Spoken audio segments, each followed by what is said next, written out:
Hello, this is Wissam Zarqa. In this video, I will be talking about IELTS speaking task 2. Um, I will depend on this book, which is IELTS Masterclass. It's a short book, let's say, not a huge one. Usually, these IELTS and TOEFL books are huge. This is a short one, which is good for someone who just wants to have a general idea about us. Sure, it has got the 4 skills, but I'm only focusing now on the speaking skill.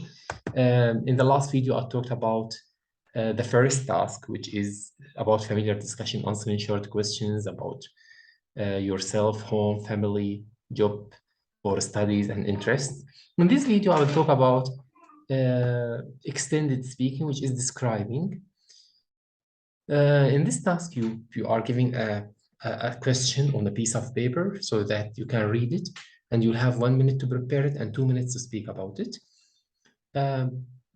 You 1 to 2 minutes to speak about, in fact, and then you may have 2 follow-up questions. In total, it might take 3 to 4 minutes. In the coming video, inshallah, I will talk about the third task, which is about abstract ideas. More details later, inshallah. So these are pieces of advice. I talked about them in the previous video, but I said I will always focus on the last one, which is organize and link your ideas and sentences appropriately. So always think about organization of your speech and connecting the sentences together. Don't exaggerate that. It's speaking. Don't make all sentences complex sentences. You should use variety, like using wide range of structures. It means don't always use simple sentences, don't always use compound sentences, don't always use complex sentences. Use a variety of them. Use different tenses, use conditionals, passive, active, and vocabulary. Don't always repeat the same adjectives and modifiers and nouns and verbs. And you should speak at normal speed, not very fast, not very slow. Okay, these are the units of the book. Today it's about Unit 2, changing places. So let's go there. Here there are 2 photos to describe. Maybe in the IELTS they don't ask you to describe a photo, but the technique is similar. I want you just to focus on the technique. When you start describing a place, you should consider these things first. The location, the human activity, what do people do there? The atmosphere, the weather, the atmosphere. Even the atmosphere is not necessarily about the weather, but also about psychological things, how it feels there, and your opinion. Some people rush into giving their opinion right from the beginning. It's not a good style in English. Just first talk about facts, about what you can see, and then give your opinion. For example, the first photo, you may focus a lot on this building, try to describe it, and forget about the surroundings. So you should start, is this place in the city or in the countryside? There is a contrast in the photo, old building, deserted, huge one, in bad shape, we can say. But don't forget that there are some modern buildings around it. So this contrast, and this is what makes this photo strange. Why this building is in this shape, why the other buildings are new, why is it neglected like this? So you can focus on that when you describe. Don't just focus on one thing. Talk about the background too, what you can see behind and around. You can describe the building, maybe talk about the broken windows, and the huge windows, let's say, and then you can just make some guesses. Maybe you can try to guess what it was in the past. You can try guessing why it is deserted.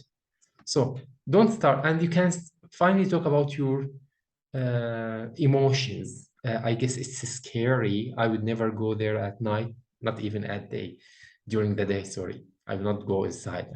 So you can talk about that. The same here. You describe a place. You talk about the colors in general. It's a field. You can make guesses after you describe the place. The woman, you can talk about her clothes in white and the black. That's simple. By the way, talking about clothes, you can just say if you are not sure she's wearing shirt, she's wearing trousers or a skirt. So you say she's in black and white. She's wearing maybe purple scarf. From the color of her skin, I can say maybe she's from the Far East and from the geography too. And you can make guesses about maybe this is a rice field or tea field, I'm not sure. So you can and talk about your feelings. It's a very relaxing place. I would like to spend a few days there, like that. So start from the general until you end up with your feelings. So don't just go into one aspect and ignore the others. So if there is a person, describe him or her. You also can talk about clothes. And as I've told you, feelings in the end. Now, this is a task. Describe an area of the countryside you know and like. The biggest problem you may face in this question, if you don't consider this word, countryside, and you start talking about a city, this is a deadly mistake, in fact. In the exam, it means maybe you get no marks at all. So just be careful about it. It's one of the tips that answer the question, not a similar question. You should say where it is, the place, the location, what its visual features are, why that place is special, what is it famous for, such things. What you and other people do in this area, so human activity. What do people usually do there? What do I do there when I go there? And explain why you like it. So finally, feelings, as usual. This should be in 1 or 2 minutes. When you prepare such tasks, don't try to write sentences. You can write some vocab and then describe in general. Okay. So in the minute allowed, plan what you are going to say, write brief, clear notes, not a speech anyway. Okay, so it's like this. Let's have some language help, some vocab we can use. You can do this exercise, try to match the words with their meanings. They are maybe simple: crowded, market, museum, neighborhood, park, popular, traffic, wide. Let's match them quickly. A place where people sell things, this is market. And be careful about it. Market in English, it means open place where people, maybe streets and shops. So it doesn't mean like the idea we have supermarket. So it's like no, it's an open market. I guess the word we use in Arabic or in Turkish is similar, bazaar somehow, if you like, which is open place where people sell things.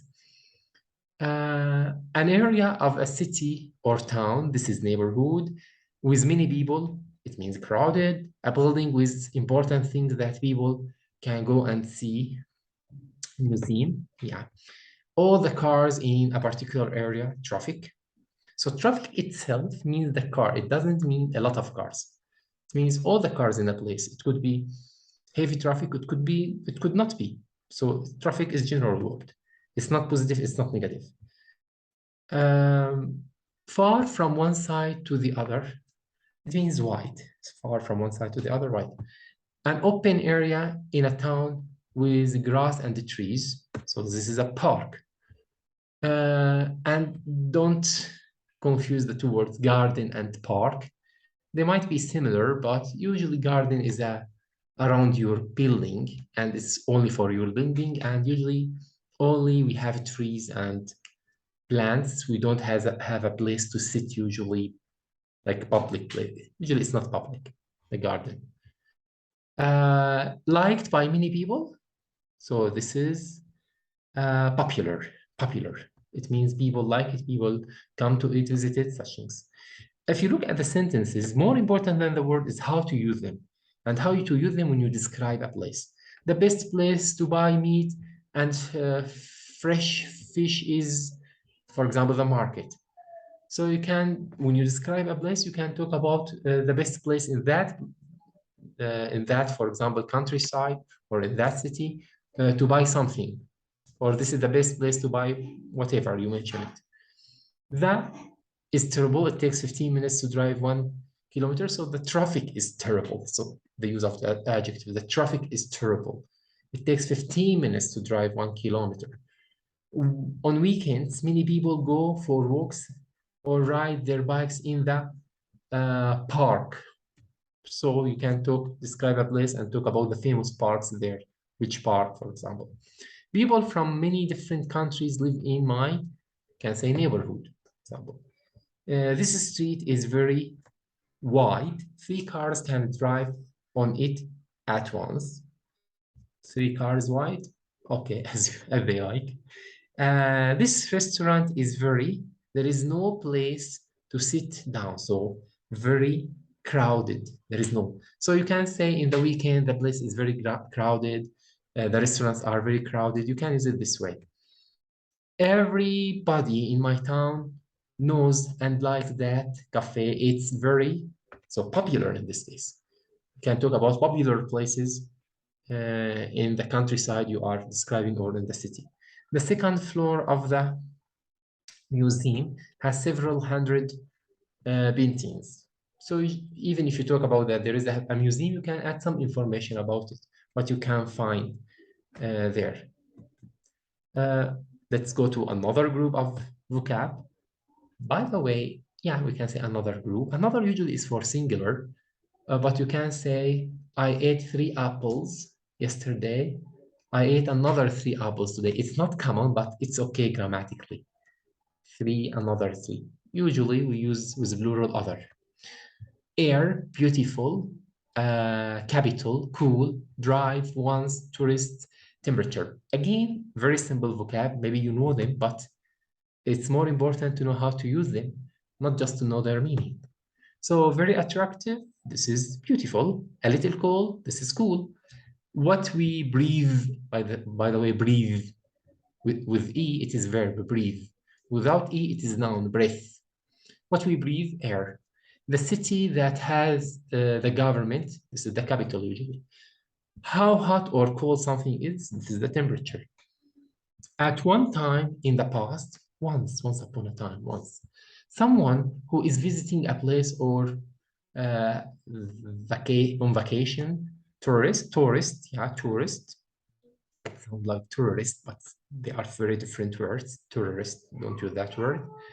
Okay, tourist. So the last one, to operate a car or other vehicle, this is to drive. The here is very dirty. I think it's because of all the traffic. So the air. If you want to talk about the countryside, you say the air is not dirty at all. It is clean, fresh air. So we can say clean and fresh air, and we can say dirty or polluted air on the other hand. So the temperature is 34 degrees Celsius today. It's too hot for me. This is a sentence, but when you want to describe a place, you can say the temperature there is usually 30 in the summer, like this. Or it's usually 20 in the summer, so it's very nice weather, like this. It is a little outside today. I think you need a jacket, so it's a little cool. So we can say it's a little cool in spring. Maybe you need a jacket. When you describe a place, don't just say the weather is nice. You can add many things. You can give some pieces of advice, some recommendations about clothes at different times of the year. So you can talk about the weather in spring, the weather in winter, in summer. Okay. For a tourist in a new city, the bus is the best way to get around. You can give advice about how people can move around in that place. Should they have their private cars? Or maybe there are some horses around they can use or bikes. It would be a very good piece of advice to tell people how they can move around. Don't drive a car, okay? That of the US, the capital of the US was once Philadelphia, but it's now Washington, D.C. By the way, Philadelphia is the old name of Amman too. Amman, the capital of Jordan. That's why we have Philadelphia University in Jordan. It's not named after the city in America. It's the old name of Amman. So anyway, I live in a part of the town with lots of parks and gardens. So in a beautiful part of the town with part of the town with. This is a good use of with. lots of parks and gardens. I try to introduce some vocab you can use when you describe a place. Please, if you want to talk about a place, try to use a variety of techniques, variety of vocab, and variety of structure too. Goodbye.